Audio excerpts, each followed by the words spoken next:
Hi everybody, I hope you're ready for our One District, One Book event. I'm so excited to read The Adventures of a South Pole Pig by Chris Kurtz. I've never read the book either, so I'm excited to read right along with you. I'm going to start by reading chapters 1 and 2 with you. So we'll start with chapter 1, and hopefully you've had a chance to read it at home, but it's always good to be able to hear it more than once. So here we go, The Adventures of a South Pole Pig. Chapter 1. Mama, why do we have to live in a cage? Flora dug in the dirt at something hard and rusty. Honey, don't do that. Her mother nosed her away, and it's not a cage. It's a pig pen. Same thing, said Flora under her breath. How unlucky she was, born with adventurous hooves that were stuck inside a pen. But she wasn't giving up. If there was a way out, Flora said to herself, she would find it. She had already packed down trails to each corner of the pen. She had poked her wet snout through every wooden slat to smell the other side. And she had dug holes all along the pen's perimeter. Usually, the only thing hiding under the surface was more dirt, until today. Maybe this hard and rusty something would bring a change in routine.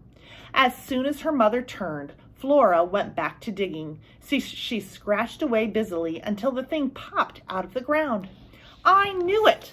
Flora gave a little squeal of joy. Now she had to see what it could do. Flora, shouted her mother. Flora took a step back. Her mother trotted over, and close on her heels were 3 brothers. Flora had 7, so there were always at least one around to watch her get into trouble. Rusty pieces of metal are very dangerous. Why do you insist on unearthing things better left alone? Said her mother. Flora stamped the ground. If it's unexplored, then it needs to get dug up. I see, said Mother. Well, if it is sharp and rusty, then it needs to stay unexplored and underground. Her mother used her snout to nudge and scoot the nail over to the wooden fence where there was a space between the ground and the lowest board. Mama, wait! I'm not done with that thingy yet. Flora shoved herself between her mother's legs. Her mother pushed her back. You most certainly are done with this thingy, little one. With a firm kick, she spun the nail under the board and out of sight. Flora screwed up her face, not sure if she should stomp or flop on the ground, but before she could choose, her mother lay down with her back against the fence. Breakfast time, she called. A thrill ran through Flora. She was hungry. So were her brothers. Flora dove for a good spot, only to find herself bumped and turned aside. There's enough for everyone, Mother said. Nobody listened. But Flora, the firstborn of the litter, had sturdy shoulders and strong back legs. When she failed to push through, she had other ways to make room for herself. Standing on a brother's ear usually created an opening, and if that didn't work, she'd use her sharp teeth. Flora found that if she chomped down on a brother's tail, she could count on a loud squeal and an open space. A girl had to fight for her food in this family, except against little Alfred, the runt. If he started sniffling, Flora made room for 2. After breakfast was nap time. Little pigs with their tummies round and full of milk flopped against one another on the ground. But Flora thought piglets spent too much of their lives sleeping. Today, she pawed her brother's knee. Sam, wake up! Sam grunted. He didn't move. Flora went over to Tommy. His ear was flopped open. Boo! Tommy's head snapped up. Nap time's over, she said. Go away. Tommy laid his head back down and folded his ear closed. Flora returned to Sam. She thought about standing on his tail. Just behind her, something else grunted. When Flora turned, she saw Alfred smiling and twitching in his sleep. Alfred! She walked over to her littlest brother, who opened his eyes. It's time to go exploring. Flora, I have a full tummy, and that always makes me sleepy. Besides, we explored the whole pen yesterday, and there wasn't one new exciting thing. What about that nail I just dug up? Alfred closed his eyes. New, but not exciting. Fine. Flora turned her back. She had to admit he was right. But if anything exciting ever did pop up, she'd be the first to see it if she kept exploring.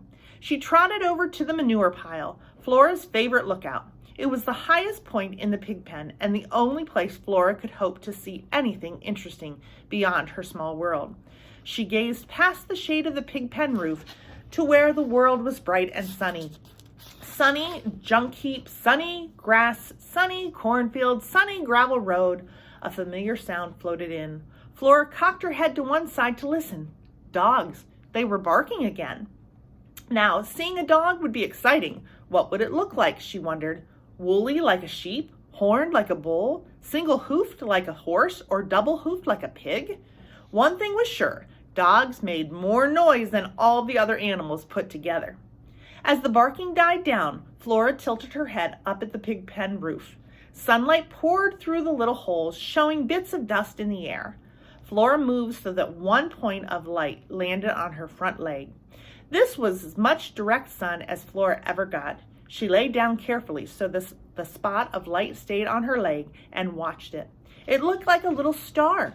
Mother had told her about the points of lights that came out at night, like 100 eyes watching and twinkling high above the world.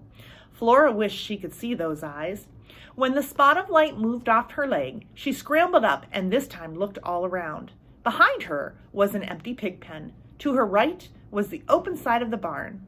Flora could see through it to the 3 horse stalls on the far wall. Only one had housed a horse for the last 3 days. Nessie was quiet except when her hooves knocked against the wooden walls. Flora turned back to the sunshine and the junk heap. There were old tires, machine parts, wavy rafts of chicken wire, and broken tools that lay where they had been tossed. In the middle was a wheelbarrow with no wheel, and in its body was a green garden hose coiled around. A white fur ball? Flora looked again. Was that a dog?